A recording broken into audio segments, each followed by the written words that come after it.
ሄይ እንዴት አደራችሁ? መልካም ሐሙስ፣ መልካም የሥራ ቀን። እንደተለመደው እንግዲህ አሁን የምርጫ ዘመን ነው። ፖለቲካ ፓርቲዎች ዲያሎግ ጀምረዋል፣ ፖሊሲያቸው ማቅረብ ጀምረዋል፣ መነጋገር ጀምረዋል። ስለዚህ ፖለቲካ ፓርቲዎች ዳይቭ አድርገው ኢንዴብዝ ማየት አለባቸው ብዬ የማስባቸው ነገሮችን ለእናንተ እያቀረብኩ ነው እና ዛሬ አራተኛው ቶፒኬ ላይ መጥቻለሁ።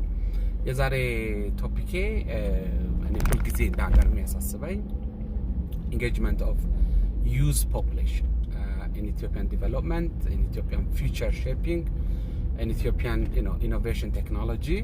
የዩዝ ፖፑሌሽን ኢንጌጅመንት በጣም ክሪቲካል ቲንኪንግ የሚፈልግ ሲሪየስ የሆነ ፖሊሲ፣ ሲሪየስ የሆነ ስትራቴጂ የሚፈልግ ኤሪያ ነው ብዬ አስባለሁ።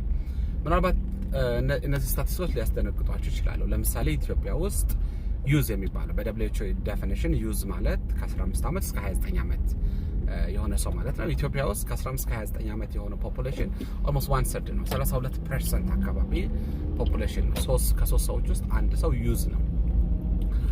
ከዚህ ውስጥ ደግሞ አንደር 15 ብትጨምሩበት አንደር 15 ያለው ፖፑሌሽን ኢትዮጵያ ውስጥ ብትጨምሩበት፣ ምክንያቱም ይሄ አንደር 15 ያለው ፖፑሌሽን ነገ ዩዝ ይሆናል ኢሚዲየትሊ እና አንደር 15 ያለው ፖፑሌሽን ወደ 39% ነው ኢትዮጵያ ውስጥ።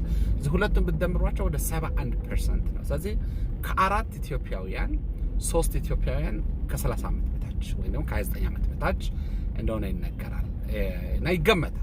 ይሄ ቁጥር በጣም ሲግኒፊካንት ቁጥር ነው። ስለዚህ ስለዚህ አገር ፊውቸር ስናስብ በቃ ይሄን ጀንክ ኦፍ ፖፑሌሽን ወይም ደግሞ ይሄን ሴግመንት ኦፍ ፖፑሌሽን የሚመለከት ነገር ሳታወራ፣ ስለነሱ የሚመለከት ነገር ስትራቴጂ ሳታወጣ፣ ፖሊሲ ሳታወጣ፣ ክሪቲካሊ ስለሱ ነገር ሳትነጋገር አገርን 10 years from today 20 years from today ኢትዮጵያን ማሰብ አይቻልም እና ፖለቲካ ፓርቲዎች ይሄን ፖፑሌሽን ደግሞ በጣም የሚያሳዝን በተለይ ዩዝ የሚባለው ከ15 እስከ 29 አካባቢ ያለ ፖፑሌሽን በተወሰነ መንገድ ኦቨርሉክድ የሆነ የተረሳ ፖፑሌሽን ኢትዮጵያ ውስጥ። እንግዲህ ህፃናት ብዙ ጊዜ እናቶችና ህፃናት እያለን በጤናም በትምህርትም በሶሻል ሰርቪስም ፕራዮሪቲ የሚመስሉ ፕሮግራሞች ፖሊሲዎች አሉ።